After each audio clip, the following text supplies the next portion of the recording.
What's going on, House Edge? Welcome to another week. We got NFL Week 8 coming up. How you doing, Rob? Doing good, doing good. 3-2 on the week. Plus, you hit another parlay, three in a row. Oh yeah. Oh, yep. I hit a parlay too, not an NFL this time, but it's good to get some green going Good to sometimes. get on the board. Yeah.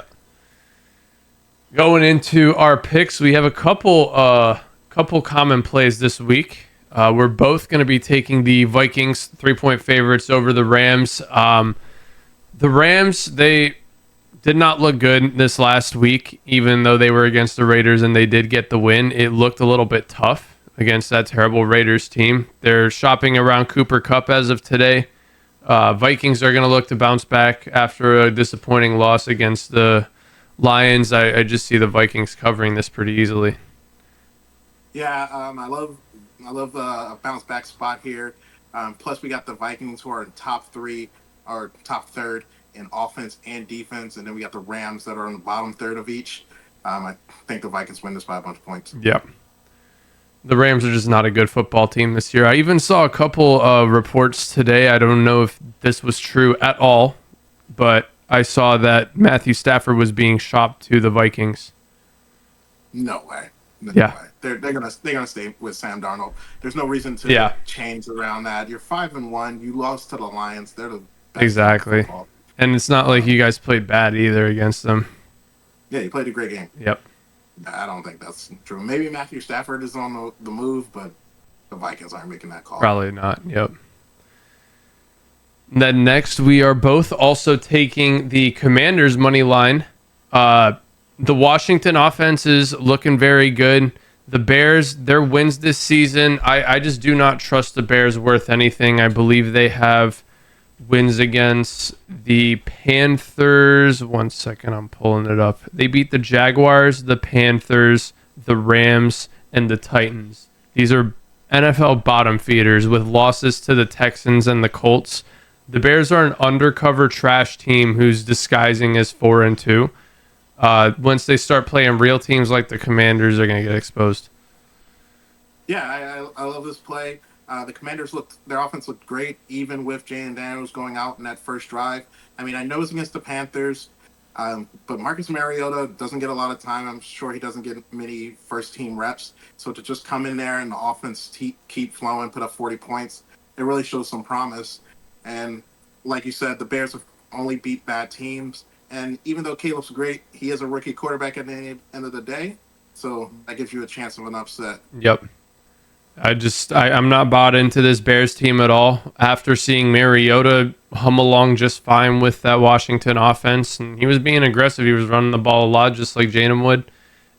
I see the Washington Commanders handling this pretty easily. Yeah, and Jaden Daniels is week to week on the injury report. And then Quinn's already talking about there's an outside chance that he plays in the game. So if you grab this right now, you're going to get some closing line value when that line pushes back to them being a favorite with Jaden Right. Daniels. Right. This line, I would think, assumes Marcus Mariota is the starter. Yeah. Moving. To our individual Yeah. picks. Yeah, I'm going to be taking for my first pick the Packers 4.5-point favorites over the Jags. I just like betting against bad teams, it seems. The Jags are one of those bad teams, and the Packers are good. I mean, the Packers are, I think, a top 5 team in the NFL. I'm staying away from the Packers. I mean, it just doesn't look right. Jordan Love has 2 interceptions in, I think, his last 2 or 3 games. They've looked their best under Malik Willis. So I'm just going to be staying away from Packers games for the time being. I can respect that. The Jags just got a freebie against the Patriots. They humbled both of us on our pick last week, our common pick last week, but I just That's what don't. I'm saying. I Yeah, don't know how they blow it. yeah. The Pats are soft. That's what it comes down to. Their own coach says it. Next, I'm going to be taking the Bills 3-point favorites over the Seahawks. Josh Allen, 0 interceptions this year, which is absolutely crazy to say. Last year, we were talking about how many interceptions he had. He has 15 touchdowns and 0 interceptions this year. Wow, I haven't even noticed that. Through 8 weeks, 0. we got a new Josh Allen. I mean, if Yeah. that's MVP numbers, if Lamar didn't exist. Yeah. If Lamar didn't exist, Josh Allen is definitely the MVP, but Lamar's going absolutely crazy. Seahawks fluke week against the Falcons. You're not putting up 37 points against anybody again, I think, this year. Bills will handle this. Yeah. And the next, Steelers 5.5 point favorites over the Giants. I'm finally bought into this Steelers team. They're good. They actually are good. Russell Wilson looked really good in his return. And again, continuing betting against bad teams, the Giants looked absolutely abysmal last week. It's hard to look as bad as the Giants do. We both lost our bet against the Eagles. Daniel Jones completely out of it. Couldn't get the ball to Malik Neighbors if he threw it on a string. They look terrible. Yeah, you just don't know which Daniel Jones is going to show up week to week. Sometimes he can throw the ball accurately. Sometimes he can't. Sometimes he's a track star. Sometimes he can't even slip away from a defensive tackle. It's week to week with that man. Monday night game against J.J. Watt. He's going to be shaking in his boots. I'll take the Steelers, whatever the points. And lastly, I'm going to be taking the Bengals Eagles over 47.5. I mean, these are just two pretty bad defenses. The Bengals, their strength is their throwing game. Eagles, young secondary is pretty terrible. And the Bengals D-line is absolutely garbage against the run. And they're playing against the NFL's second leading rusher in Saquon Barkley. So I just see a lot of points being scored in this game. Yeah, I do like this spot for an over. 47.5 is not enough points. It's going to be a ton of scoring. Yep. Moving over to my plays, I'm going to start off. I'm going to be taking the Cardinals on the money line versus the Dolphins. I said this last week. Until the Dolphins show that they can score without Tua, I'm going to be fading them every single week. The Cardinals, they have been great against mid to bad teams. And you need a great offense to beat them. I mean, they've lost to the Bills, Ravens. I forget the last one. It was also a 40-point game. So I don't see the Dolphins putting up 40 to beat the Cardinals. So I'm going to take the money line. Yeah, I like the Cardinals here as well. I believe I take them in my parlay later. I believe Tua is expected to come back this week, according to their timeline. It's practice. Yeah, it's starting to practice. Even if he's back, I like the Cardinals here.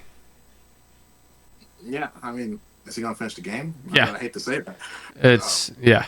I mean, walking CTE over there, I feel so bad for the guy. Yeah. And my second play for this game, as I said, Dolphins can't score, so I'm going to be taking the under 46.5 on this game. While I like the Cardinals offense, I don't think they'll get 30 or 40 points. And with the Dolphins averaging under 17, 46.5 is too many points. Yeah, definitely too many points. Dolphins defense is really not that bad either. So I think they'll be able to slow down the Cardinals enough. Yeah, they're in the top 5 ranks in pass defense. So they'll definitely slow down Kyler Murray. Yep. Next up, I'm going to take two garbage teams to hit an under. We're taking the Jets and the New England Patriots under 42. It's about time that we all got a reality check. This is not the Aaron Rodgers of 3 years ago, maybe even 5 years ago.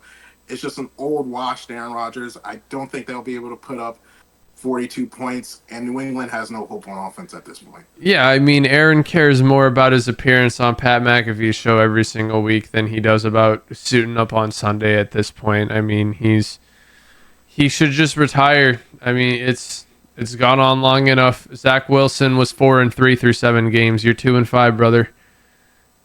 And oh my gosh, the interim head coach for the Jets, he has the nerve to get on the press conference last week and says Devontae Adams and Garrett Wilson could be Jerry Rice and T.O. All right. Not even a third of them. Jerry Rice? Devontae? Not even. Come on, man. Talk about the greatest receiver of all time. I would put 10 receivers between Jerry Rice and Devontae. Oh man, that gave me a good laugh. Both JJ and Jamar are better than Devontae. Absolutely. Yeah. And Garrett Wilson being TO was not even nowhere Nope. in the stratosphere. Good try. Yeah. We're going to be taking the Saints +7 versus the Chargers. This is a Saints team that's going to be getting healthy this week. They're getting back two of their starting offensive linemen, plus Chris Olave. So I think they challenge against the Chargers, who have been pretty bad on defense. I mean, no, they've been great on defense, one of the highest rated defenses in the league. But the offense, it just looks too in shambles. Justin Herbert doesn't look like he did last year. So 7 points is too many. Yeah, I believe Justin Herbert had 350 yards in that loss where they kicked 5 field goals. What are we doing? How are we not getting? Yeah, you had 349 yards passing and you kick 5 field goals. How are we not getting a single touchdown? The difference in that game was converting one of those red zone trips into a touchdown. And absolutely. I mean, they don't have the receivers. They drafted Ladd, and he's been looking good. But you get rid of Keenan Allen and Mike Williams over the offseason, you know you're going to have to rebuild that core receiver group. Yeah, I believe, who's that Bills guy? Is it Coleman? As soon as Amari Cooper showed up, he became a star. I mean, you just need somebody to take that load off Ladd McConkey down there, and he'll be good. Yeah.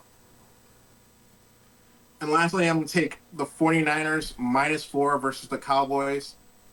I know the 49ers have a lot of injuries on the outside, with Debo being sick and Brandon Ayuk out for the season with an ACL, but it doesn't matter. As long as there was a running back room for the 49ers, they're going to run it through the Dallas Cowboys. Take this at 6-7, it doesn't matter. Yep. This is a blowout.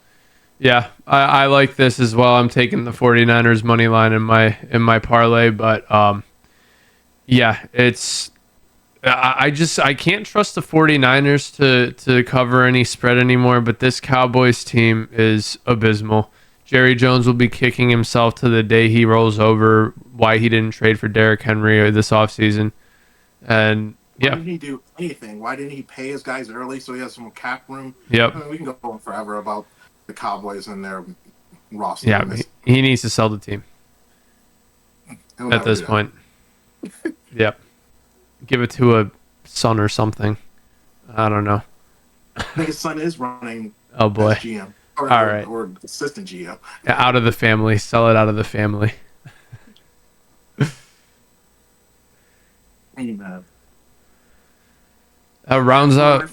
Wait, does that round out our plays, or do we have any more plays? That rounds them out. Let's move on to the parlays. What do you got? I'm gonna stick with the teaser, man. It's worked for me 3 weeks in a row. Let's go for week number 4. Staying at the same number, +5.5. That's gonna get you +250. I'm gonna take the Ravens -4 versus the Browns. Easy. That should be a clear blowout.